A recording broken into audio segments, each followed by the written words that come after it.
पैसा किसको नहीं चाहिए, बूढ़ा हो या यंग, राजा हो या रंग, पैसे की जरूरत तो सबको होती है। और आज की सिचुएशन में जब गरीबी इतनी बढ़ गई है तो कभी न कभी हमारे दिमाग में ये सवाल जरूर आता है कि आखिर गवर्नमेंट सबको पैसे छाप के बांट क्यों नहीं देती, हो जाएगी ना सबकी प्रॉब्लम सॉल्व।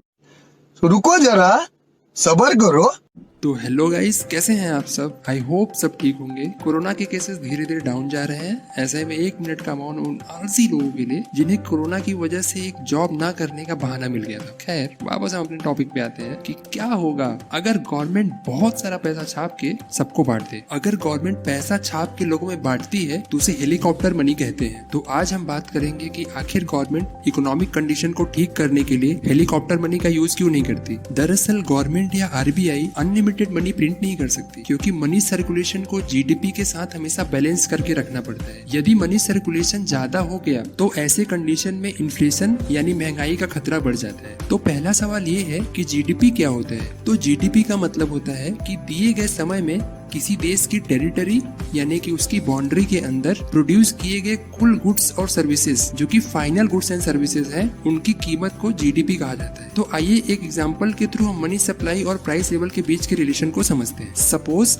एक कंट्री है XYZ, यहाँ पे सिर्फ 4 लोग रहते हैं। यहाँ एवरेज मंथली इनकम 25 रुपए है और यहाँ पे सिर्फ 20 पैकेट ब्रेड प्रोड्यूस होता है जिसकी प्राइस 5 रुपए पर पैकेट है। अब मान लीजिए कि इकोनॉमी की हालत बहुत खराब है, जिसकी वजह से गवर्नमेंट 100 रुपए और ज्यादा करेंसी छाप के लोगों में बांट देती है। वो चाहती है कि कैसे भी करके इकोनॉमी की कंडीशन को ठीक किया जाए। इस तरह से अब वहाँ पे लोगों के पास कुल मिला के 200 रुपए है, 100 पहले के और 100 अब। पर ब्रेड का प्रोडक्शन तो अभी भी मात्र 20 पैकेट ही है। जरा सोचिए, अगर आपकी इनकम अचानक से डबल हो जाए तो आप क्या करेंगे? क्वाइट ऑब्वियस है कि आप अब और भी ज्यादा सामान परचेस करेंगे, यानी कि आप अपने कंजम्पशन डिमांड को बढ़ा देंगे। कुछ ऐसा ही हुआ इस देश में। जब लोगों की इनकम अचानक से बढ़ी तो लोगों ने ब्रेड पैकेट की डिमांड भी बढ़ा दी। जो पहले हर एक आदमी 5 पैकेट ब्रेड की डिमांड करता था, अब वही लोग इनकम डबल होने की वजह से अपनी डिमांड दुगनी कर देंगे। पर जैसा कि हम जानते हैं कि सप्लाई यानी ब्रेड पैकेट की संख्या तो अभी भी उतनी ही है, यानी 20 ही है। इन अदर वर्ड्स,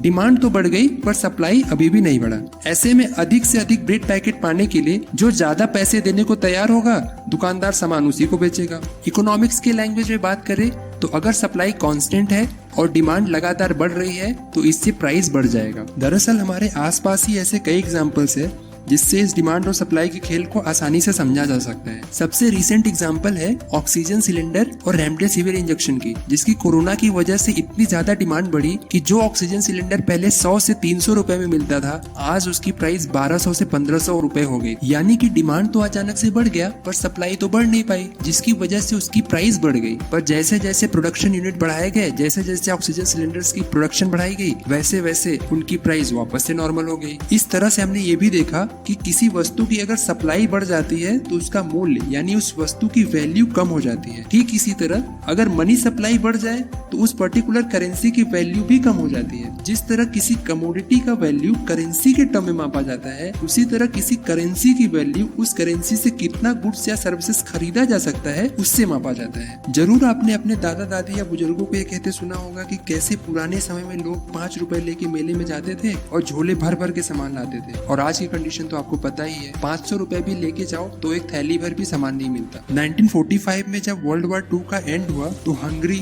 जो कि यूरोपियन कंट्री है, उसकी 90% इंडस्ट्रियल कैपेसिटी डैमेज हो चुकी थी, जिसकी वजह से कंट्री में सप्लाई का शॉर्टेज हो गया था। ऐसे में जब कंट्री पहले से ही इन्फ्लेशन का सामना कर रही थी, हंगरी सरकार ने प्रोडक्शन यानी इन्वेस्टमेंट एक्सपेंडिचर बढ़ाने के लिए मार्केट में मनी सप्लाई बढ़ा दी, जिसके लिए वे लगातार नए नए नोट छाप के मार्केट में उतारने लगे, जिसकी वजह से मार्केट में उनकी करेंसी पेंगो की सप्लाई बहुत ज्यादा बढ़ गई। इसको इस तरीके से समझा जा सकता है कि जहां जुलाई 1945 में मात्र 25 बिलियन पेंगो सर्कुलेशन में था, वहीं एक साल बाद ये बढ़ के 47 ट्रिलियन हो गया, जिसको आप स्क्रीन पे देख सकते हैं। अज्यूम करिए कि जो चीज आप 380 रुपीज में खरीद सकते थे, एक साल बाद उसकी कीमत 1 ट्रिलियन पेंगो यानी कि स्क्रीन पे दिए गए नंबर के बराबर हो जाए तो क्या होगा। हालत यहाँ तक खराब हो चुके थे कि हर 15 घंटे में वहाँ की चीजों की कीमत दोगुनी हो जा रही थी। यानी आज सुबह अगर आप दूध की पैकेट लेने गए तो वो दूध 30 रुपए की थी, शाम को दाम बढ़ के 60 रुपीज हो जाए, अगले दिन 120 रुपए हो जाए एंड सो ऑन। जब ये सुनने में ही इतना डरावना लग रहा है तो सोचिए कि वहाँ पे हकीकत में कैसा रहा होगा,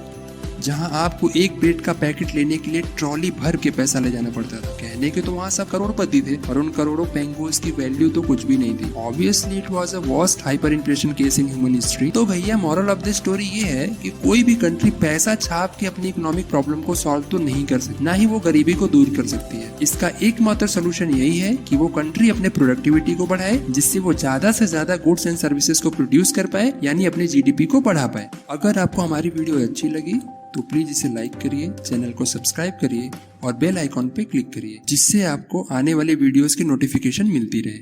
धन्यवाद।